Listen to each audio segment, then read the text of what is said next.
มาแล้วครับพี่น้องเสือหอบฝันในนามรัตนาพรแบรนด์สวัสดีครับผมสวัสดีพี่น้องครับป้องปายมิดหมอแคนแฟนหมอลำยินดีต้อนรับครับเข้าสู่ช่องไทยซีเกตชาแนลสวัสดีพี่ยังแฟนครับเอฟซีลาดหน่อยอุ้งอิงแฟนครับเอฟซีสาวหน่อยเพชรบันแพงสู้ขู่สู้คนเด้อครับเด้อคลิปนี้สิมาว่าฮอดจอดถึงเรื่องราวของลาดหน่อยอุ้งอิงเจ้าของแบรนด์เสื้อชื่อดังนั่นก็คือรัตนพรแบรนด์ได้รับการอนุมัติจากบอสโจให้จัดตั้งแบรนด์นี้ขึ้นมาเพื่อจำหน่ายสินค้า ขออภัยครับจำหน่ายสินค้าที่ระลึกของลาดน้อยอุ้งอิงโดยเฉพาะเฮ็ดมาแล้วครับเสื้อลาน้อยอุ้งอิงนี่หลากหลายเทศตามเทศกาลต่างๆก็มีมาแล้วทั้งเสื้อทั้งแก้วน้ำหมวกคือมีหลากหลายครับไอ้ของที่ระลึกของลาดน้อยอุ้งอิง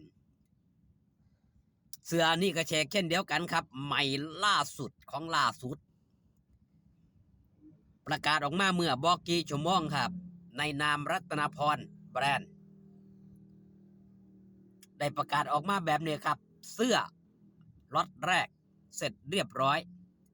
พ่อแม่FCที่สั่งจองไว้รอรับได้เลยสำหรับใครที่ยังไม่ได้สั่งสามารถทักเข้ามาสอบถามได้เลยนะครับเสื้อก็มีหลากหลายสีครับ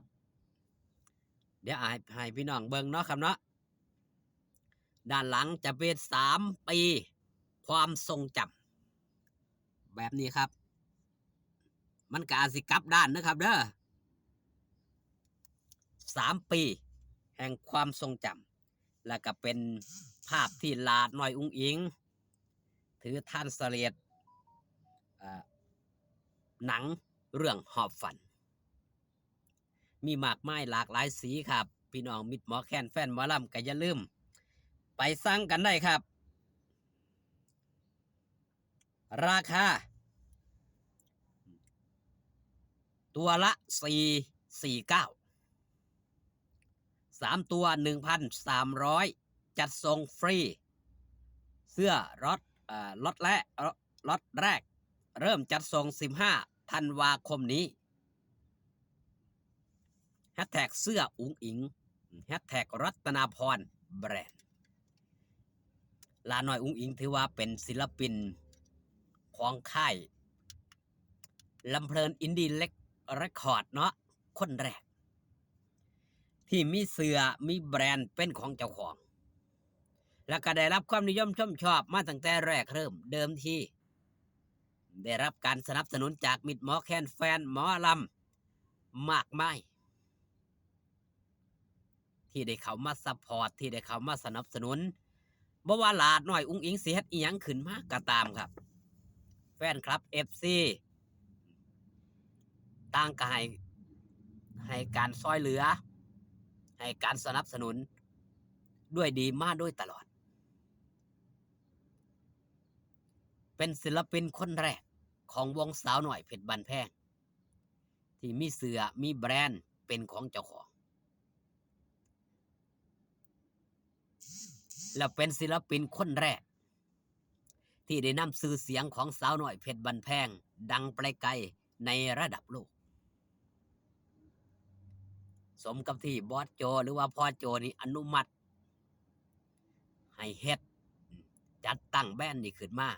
บ่ได้เฮ็ดโดยพละการนะครับบ่แม่นว่าคิดอยากสิเฮ็ดเสื้อเฮ็ดนั่นเฮ็ดนี่ก็เฮ็ดหลาน้อยอุ้งอิงครอบครัวหลาน้อยอุ้งอิงจะเป็นคนเกรงใจคนเฮ็ดอีหยังก็ต้องปรึกษาผู้ที่เพิ่นมีความรู้หรือว่าผู้ที่เพิ่นมีพระคุณบ่ได้เฮ็ดอีหยังข้ามหน้าข้ามตา าสิได้เห็นว่าหลาน้อยอุ้งอิงนี่เฮ็ดหยังมานี่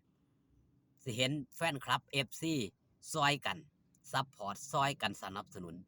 ตั้งแต่เสื้อรุ่นแรกๆของหลาน้อยอุ้งอิงจนมาถึงณปัจจุบัน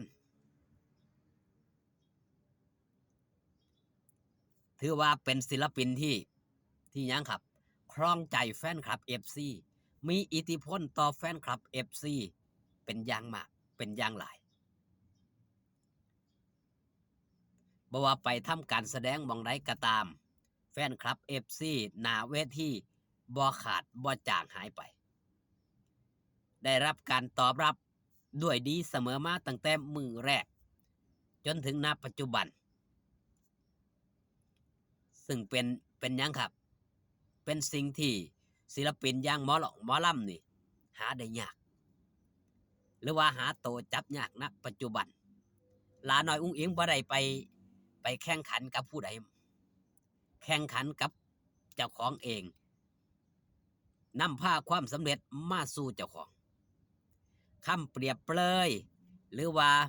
คำดูถูกคำดูแค้นต่างๆที่ผ่านหูผ่านตาหลาน้อยอุ้งอิง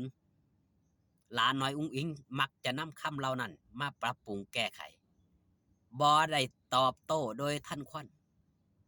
นั่นคือสิ่งที่ศิลปินพึงจะมีหลาน้อยอุ้งอิงเฮ็ดด้วยดีตลอดมาเป็นศิลปินคนแรกที่ใส่โทรศัพท์มีประโยชน์บ่ได้เล่นโทรศัพท์แบบเล่นไปมือเฮาสิเห็นได้ว่าหลาน้อยอุ้งอิงจะมันฝึกฝนมันพัฒนาเจ้าของอยู่ตลอดการใส่โทรศัพท์การใส่เงินคำกำแก้วบ่ได้ใส่สุรุ่ยสุร่ายเป็นศิลปินที่ใส่เสื้อผ้าบ่เปลืองยังในที่นี้หมายถึงเปลืองเงินเปลืองคำบ่จำเป็นต้องไปใส่ของแบรนด์เนมเสื้อโต199จังซี่ตามตลาดนัดนั่นคือคุณภาพของหลาน้อยอุ้งอิงแล้วก็สิ่งที่หลาน้อยอุ้งอิงเฮ็ดสิ่งที่หลาน้อยอุ้งอิงทำนี่แฟนคลับ FC เพิ่นเบิ่งเพิ่นแย่งเพิ่นเห็นสมกับที่หลาน้อยอุ้งอิงนี่เป็นขวัญใจเป็นผู้มีอิทธิพลครองใจแฟนคลับ FC ด้วยดีเสมอมาอย่าลืมอย่าพลาดครับคืนนี้ไปให้กำลังใจหลาน้อยอุ้งอิงเด้อครับเด้ออำเภอบ้านเหลื่อมจังหวัดนครราชสีมาคลิปนี้ฝากตอนเอาไว้แต่เพียงส่ำนี้ครับพอกันคลิปหน้าสบายดีครับผม